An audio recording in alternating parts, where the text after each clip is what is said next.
Although I never did a full, formal review of the NZXT H200i, I did a first look video and have used it in several builds since, including my daily driver personal rig.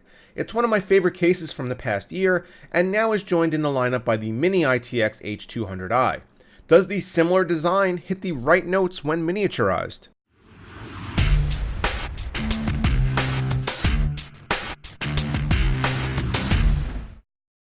NZXT sent over the black and blue version of their first Mini ITX box since the Manta, and the color accents are really well done here without going overboard. If blue isn't your thing, the H200i is also available in black, white, and red varieties. The color accents are present on the front panel side venting, which is an almost identical implementation to that on the larger H400 and H700. The front panel itself remains solid with a matte finish, but the case is able to breathe adequately through both sides and the bottom. The look of the front of the case is pretty classic NZXT at this point, especially for anyone familiar with their S340 line. Behind that front panel we find mounts for two 120mm fans or a 240mm radiator and an easy clip-in, clip-out dust filter. The radiator mounting bracket is also easily removable with 4 thumb screws and makes it super convenient to work in such a small space.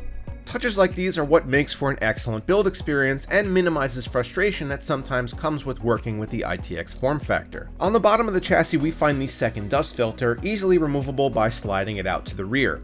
This filter sits directly under the power supply and is of good quality as you would expect from a $130 product. You can also see the small feet here supported by rubber pads. At the front there are flex mounting slots through which you can screw in a hard drive, SSD, or water cooling pump, and they're all conveniently labeled. The top of the case is pretty bare save for the one filtered mounting spot for a 120mm exhaust. This is one of the 2 mounts that come pre-populated with a standard black fan. Panning down we run right into the front I/O in its now standard location. As with the H700i, there's plenty of wasted space here and a missed opportunity for additional connectivity, like more USB-A ports or even USB-C. The left side panel glass has the same clear tempered construction as on the larger cases and the same solid black rim which hides the case edges, lighting strips, and blends in with the thumb screws. The rear of the case is a bit different though, with the inclusion of not only a standard ATX power supply mount, but also an adapter plate for SFX units. Using an SFX power supply here will give you more room under the shroud for mounting storage or water cooling equipment, or simply remove the 4 screws and the plate comes right off for a standard mount. As with most Mini ITX boxes, the case feet aren't going to give you a huge amount of ground clearance here.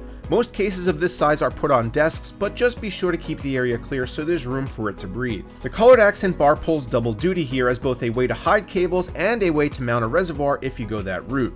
It's designed much better here than on the full-size H700i and bumps in to accommodate the GPU while bumping out to make room for your 24-pin cable to peek out unimpeded. As with other H-series cases, you do get a removable SSD bracket mounted to the shroud, but unlike the others, this one can't mount to the top as the height of the SSD would interfere with the GPU slot.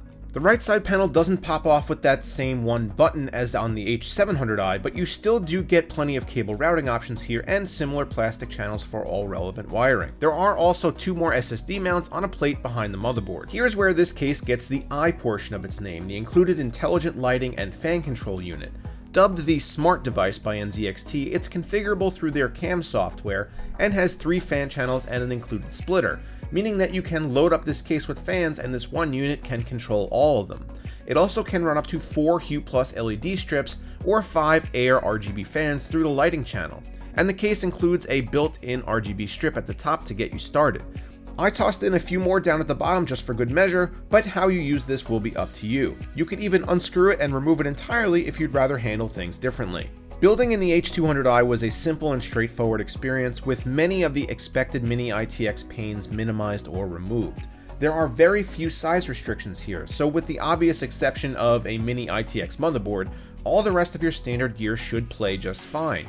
There's clearance for a 325mm GPU, a 165mm tall tower cooler, a 311mm power supply, and even 85mm of clearance up front for fans and radiators, meaning you could squeeze in push-pull with a 30mm rad. The only real issue I had was squeezing in my hand to plug in the EPS 8 pin in the upper left corner, but I resorted to taking the motherboard out to do that instead, which sometimes even is necessary on full-size cases. The interior layout kind of reminds me of the Manta, although with slightly less radiator support. A full CPU, GPU, custom water-cooled build in here would probably look great, and is likely worth looking into for the future. Let me know down below in the comments if you want to see that happen. The H200i is one of my favorite mini ITX chassis I've ever built in, and I think the H-series design language works even better here than it does on the H700i. Thanks for watching, guys, get subscribed if you're not already, and I'll see you next time.